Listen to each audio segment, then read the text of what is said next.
ওরহমতুল্লাহি ওবারাকাতুহু। আউযু বিল্লাহি মিনাশ শাইতানির রাজিম। বিসমিল্লাহির রহমানির রহিম। ইকরা বিসমি রাব্বিকাল্লাযী খলাক। ক্বালা রাসূলুল্লাহ সাল্লাল্লাহু আলাইহি ওয়াসাল্লাম, তালাবুল ইলমি ফারিজাতুন আলা কুল্লি মুসলিম ওয়া মুসলিমাত। পাংখার বাজার মডেল কেজি অ্যান্ড বালিকা উচ্চ বিদ্যালয় কর্তৃক আয়োজিত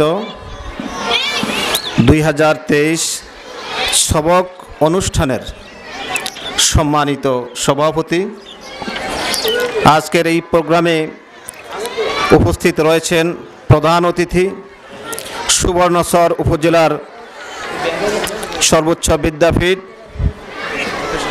সকলেরই আস্থার জায়গা সর জব্বার ডিগ্রি কলেজের সুনামধন্য প্রফেসর হযরতুল আল্লাম মাওলানা আবু তাহের সাহেব। মঞ্চে রয়েছেন বিশিষ্ট রাজনীতিবিদ, সমাজসেবক জনাব খলিলুল্লাহ ভাই খলিল, এবং আমাদের কেজি প্রাথমিক বিদ্যালয়ের দুইজন আছেন, আমার পাশে একজন আছেন খুব সুনামধন্য প্রধান শিক্ষক, যারা কেজি প্রতিষ্ঠানগুলো পরিচালনা করেন। উপস্থিত সমাজের গণ্যমান্য ব্যক্তিবর্গ, ছাত্রছাত্রী, অভিভাবক, অভিভাবিকাবৃন্দ, সকলকে স্বাগতম জানাচ্ছি।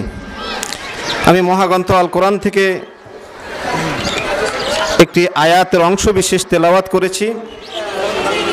বিশ্বনবী আকা নবী মুহাম্মদুর রাসূলুল্লাহ সাল্লাল্লাহু আলাইহি ওয়াসাল্লামের অসংখ্য হাদিস বাণী থেকে আমি ছোট্ট একটি বাণী তেলাওয়াত করেছি।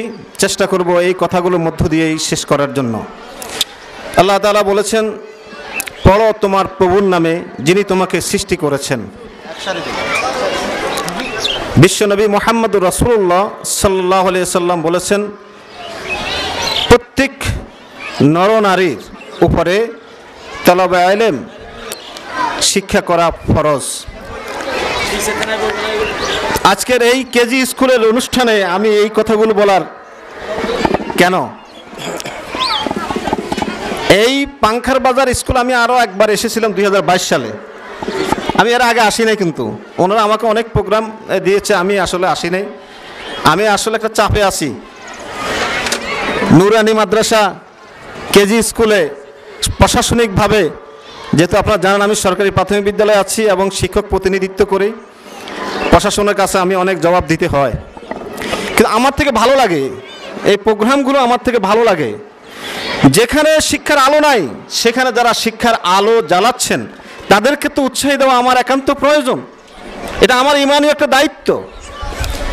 এই যে কেজি স্কুলে একটা ব্যতিক্রম ধর্মী, আপনারা দেখেছেন নামাজ শিক্ষার একটা প্রদর্শনী তারা করেছেন। এটা কোনো কেজি স্কুল হাই স্কুলের মধ্যে কোনো সিস্টেম নাই, তারা করেছেন। এটা সাধুবাদ জানাই, কারণ আল্লাহ তাআলা বলেছেন, তুমি পড়ো তোমার প্রভুর নামে যিনি তোমাকে সৃষ্টি করেছেন। আর প্রত্যেক অভিভাবকের প্রতি আল্লাহ রাসূল নির্দেশ করেছেন, তোমাদের সন্তানগুলোকে ইলমে দ্বীন শিখাও, এটা তোমাদের উপরে অবশ্যই ফরজ।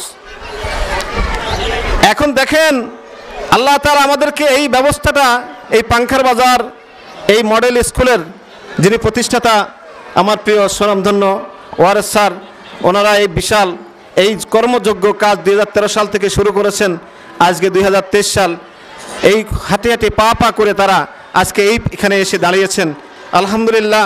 আমি জিজ্ঞাসা করেছি, আমি আর একটু আগে এসেছি, আমি বিদ্যালয় চত্বরগুলো আমি ঘুরে ঘুরে দেখেছি যে তাদের যে পরিবেশনা, তাদের যে চিন্তা চেতনা, এখান থেকে ভালো শিক্ষিত সুশিক্ষা অর্জিত একজন দেশপ্রেম সৎ মানুষ তৈরি করা সম্ভব আমি আশা করি। আপনার থেকে কেমন লাগে? ভালো লাগে না বিষয়টা? আপনার ছেলে মেয়েগুলো কোরআন শিখতে পারছে, নামাজ শিখতে পারছে, যেটি আল্লাহ আপনাদের নির্দেশ করেছেন সেটি করছেন এই প্রতিষ্ঠান। সেহেতু এই প্রতিষ্ঠানের আমি উত্তরোত্তর উন্নতি কামনা করি। আমি মূল কথায় চলে যাই। যে আল্লাহ তাআলা বলেছেন, পড়ো তোমার প্রভুর নামে যিনি তোমাকে সৃষ্টি করেছেন। কিন্তু দুঃখের বিষয়, আজকে বাংলাদেশের স্বাধীনতার 52 বছর পরে আমরা কি পেলাম?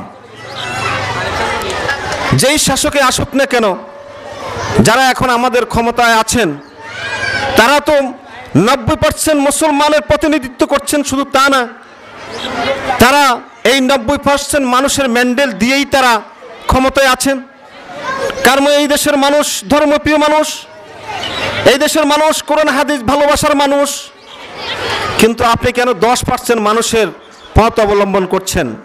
আপনি কেন বিবর্তনের এই নাস্তিকতাবাদ, এই ইহুদি নাসারার কালচার কেন আমাদের বাচ্চাদেরকে শেখানোর জন্য আপনি ব্যবস্থা করেছেন? আমার কথা বলার সুযোগ নাইও, কিন্তু বলতে হচ্ছে, আমার ইমানে দায়িত্ব। আমরা আজকে কোথায় যাচ্ছি, কোথায় যাব, আমাদেরকে ভেবে দেখা উচিত। আজকে প্রত্যেক থেকে স্ব অবস্থান থেকে ঝড় উঠেছে। আমরা বানরের গোষ্ঠী নয়, আমরা আদমের গোষ্ঠী। আমরা কোনো বিবর্তনকে আমরা সমর্থন করি না, আমরা ইসলামী নৈতিকতাকে আমরা সমর্থন করি। আমরা এই দেশের হিন্দু, বৌদ্ধ, খ্রিস্টান যত দল আছে, যত ধর্মীয় গোষ্ঠী আছে, কেউই বানরের গোষ্ঠীকে সমর্থন করে না। পৃথিবীর আপনি একটা রাষ্ট্র দেখতে পাবেন না যেখানে বানরের গোষ্ঠী দিয়ে তাদের জীবন চালায়। সবাই মানুষত্ববোধ দিয়ে চালায়, সবাই জ্ঞান আদিত্যের মধ্যে চলে। কিন্তু কেন আপনি আমাদেরকে চাপিয়ে দিচ্ছেন?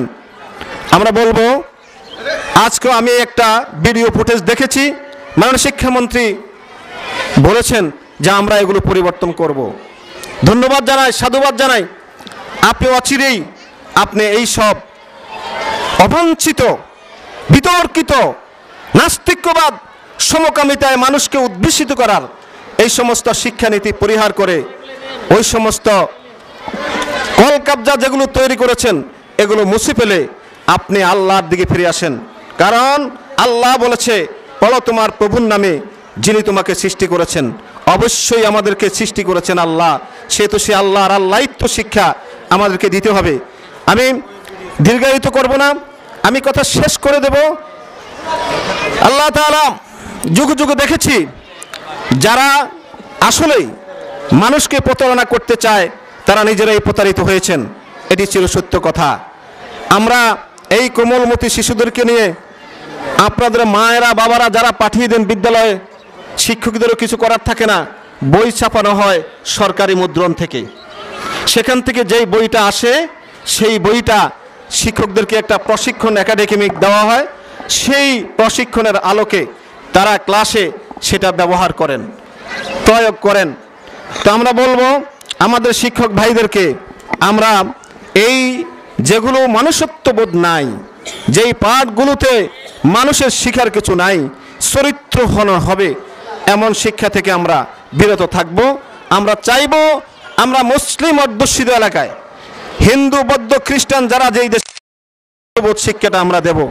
আমরা সরকারি বিভিন্ন স্যার আছেন, উনি আরো ভালো বলবেন, উনি যেহেতু আমাদের উপরে প্রফেশনে আছেন।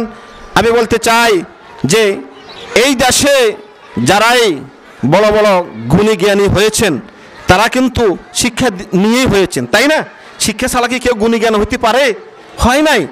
কিন্তু সুশিক্ষায় তারা শিক্ষিত হয়েছে। আজকে দেশকে সুশিক্ষা থেকে দূরে নেওয়ার মহা পরিকল্পনা চলছে। সজাগ হতে হবে জনগণ। যদি সজাগ না হন তাহলে কিন্তু অচিরেই এই দেশ মুসলিম দেশ থেকে বিলুপ্ত হয়ে হিন্দুবাদিত্বে আদিষ্ট হবে। তার প্রমাণ হলো পাঠ্য বইয়ে বানর থেকে মানুষ সৃষ্টি। এটা কি কোনো পাগলও মেনে নেয়? এটা কোনো কি মস্তিষ্ক মানুষও মেনে নেয়? এটা কি জাতি? জাফর ইকবাল, তুমি কি শিক্ষিত হয়েছ? তুমি কি ডিগ্রি অর্জন করেছো? আমার এই কোমলমতি শিশুদেরকে তুমি কি দিচ্ছ? দেশের সর্বোচ্চ আসনে থেকে আমাদের ট্যাক্সে তুমি টাকা গ্রহণ করে এটি কি আমাদেরকে শিক্ষা দিলা? আফসোস করি, এই শিক্ষা হলো কুশিক্ষা। সে সুশিক্ষায় শিক্ষিত হতে পারে নাই। তাই আমার অভিভাবিকা সবাইকে আমি অনুরোধ করব, এই সুশিক্ষায় শিক্ষিত করেন। আপনারা আলহামদুলিল্লাহ যে সুন্দর পরিবেশ আমি বলবো ব্যতিক্রম ধর্মী একটা শিক্ষা প্রতিষ্ঠান।